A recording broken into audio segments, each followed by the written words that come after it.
आप सभी लोगों का मेरे YouTube channel Yadavendra smart classes पर स्वागत एवं वेलकम। आज है 1 फरवरी 2025। आज के दिन जितने भी महत्वपूर्ण प्रश्न बन सकते थे वो हमने इस सेशन में रखे हैं। अगर आपने अब तक हमारे चैनल को सब्सक्राइब नहीं किया प्लीज़ सब्सक्राइब करें और साथ में बेल आइकन का बटन अवश्य दबाएं।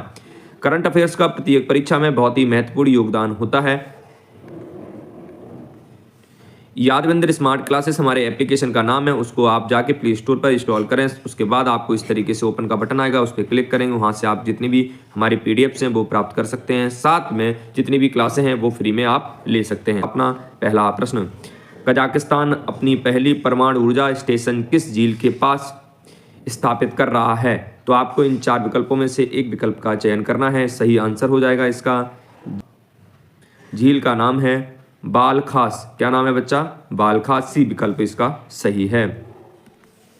कजाकिस्तान जो देश है वो जो दुनिया का सबसे प्रमुख यूरेनियम उत्पादक देश है ना। यहाँ पर दुनिया का सबसे ज़्यादा यूरेनियम उत्पाद किया जाता है। कौन से देश में? कजाकिस्तान में। अपनी ऊर्जा क्षमता बढ़ाने के लिए अपनी पहली क्या बना रहा है? परमाणु ऊर्जा स्टेशन स्थापित करने का क्या किया उसने? विचार किया है। यह किस झील पर बना रहा है? उस झील का नाम है बालखास झील का महत्वपूर्ण स्थान है, क्योंकि सोवियत युग के परमाणु परीक्षणों ने लाखों लोगों को विकिरण के संपर्क में ला दिया था।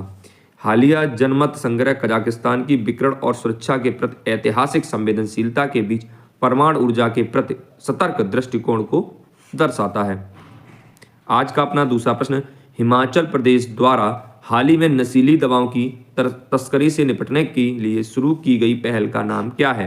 तो आपको इन 4 विकल्पों में से सही विकल्प का चयन करना है। इसका जो सही विकल्प है बच्चा बी, संकल्प जो पहल है उसके द्वारा हिमाचल प्रदेश ने नशीली जो दवाएं होती हैं उसकी तस्करी पर रोक लगाने के लिए, उससे निपटने के लिए क्या किया है? संकल्प पहल की शुरुआत की है।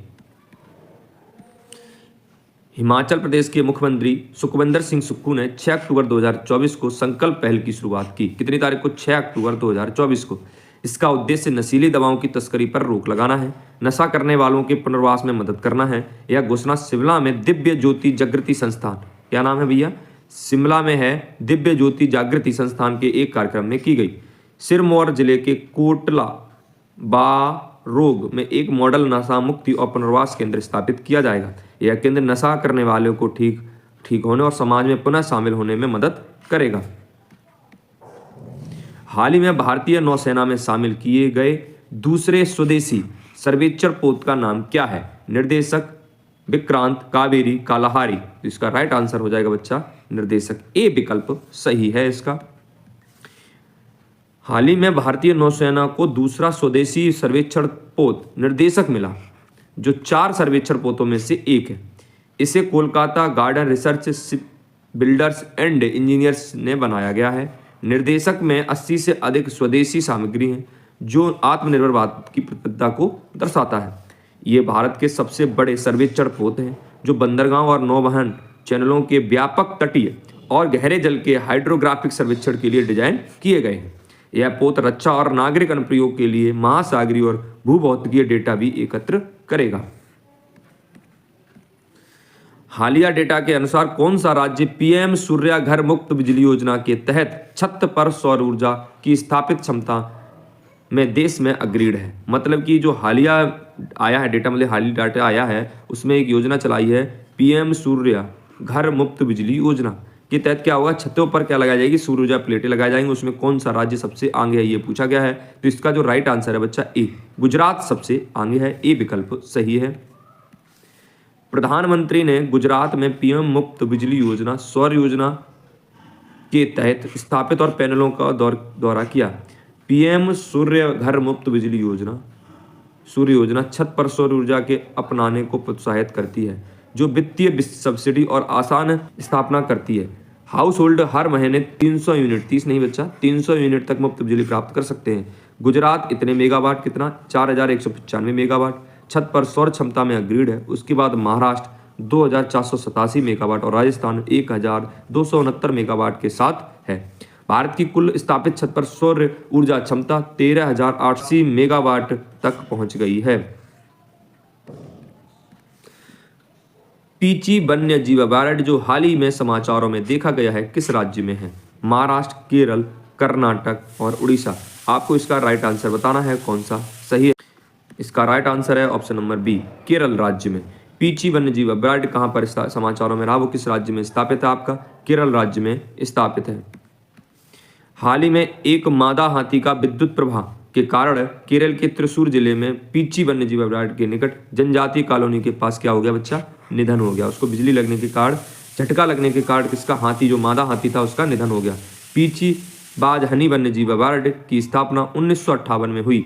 यह त्रिशूर में 125 वर्ग किलोमीटर में फैला हुआ है। यह पीची और बाजाहानी बांधों के जल ग्रहण क्षेत्र में स्थित है। पलाहली नली एम्फथी जंगलों का हिस्सा है। यहाँ की भू आकृति की ऊंचाई 100 से 914 मीटर के बीच भिन्न होती है, जिसमें पौनोमुडी सबसे ऊंची चोटी है।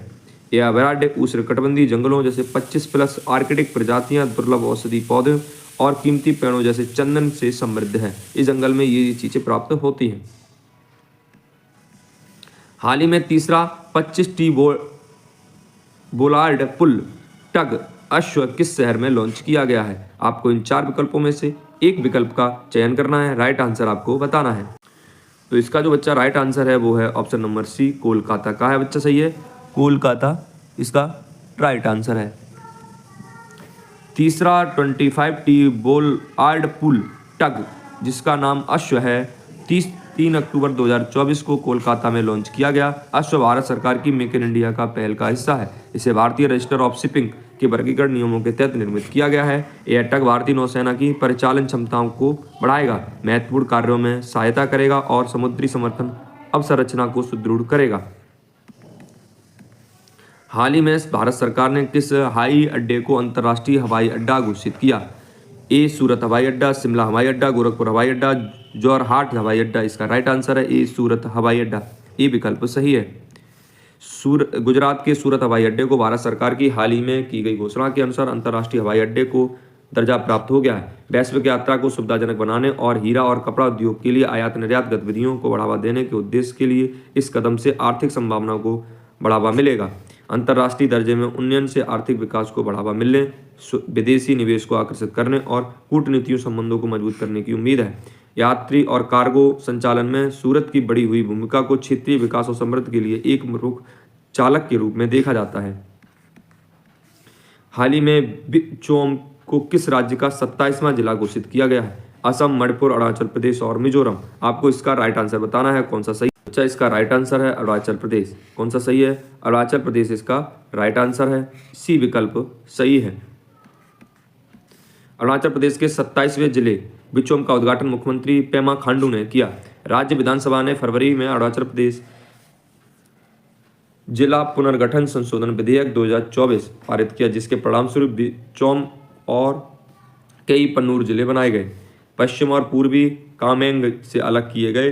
बिचौम में पश्चिम कामेंग को 27वां और पूर्वी कामेंग को 28वां गांव शामिल है, जो इस क्षेत्र के लिए महत्वपूर्ण मील का पत्थर है। हाल ही खबरों में रहा सब रूम लैंड पोर्ट किस राज्य में स्थित है। त्रिपुरा यहाँ पर होना चाहिए बच्चा, त्रिपुरा, मणिपुरी, नागालैंड, मिजोरम। तो इसका राइट आंसर हो जाएगा बच्चा ए विकल्प सही है, त्रिपुरा। प्रधानमंत्री ने बांग्लादेश और भारत सीमा पर त्रिपुरा में सब रूम लैंड पोर्ट का उद्घाटन किया। फैनी नदी पर मैत्री ब्रिज के माध्यम से बांग्लादेश के चटगांव बंदरगाह से जुड़ा हुआ यह बंदरगाह दोनों देशों के बीच यात्री और माल की आवाजाही को बढ़ाता है।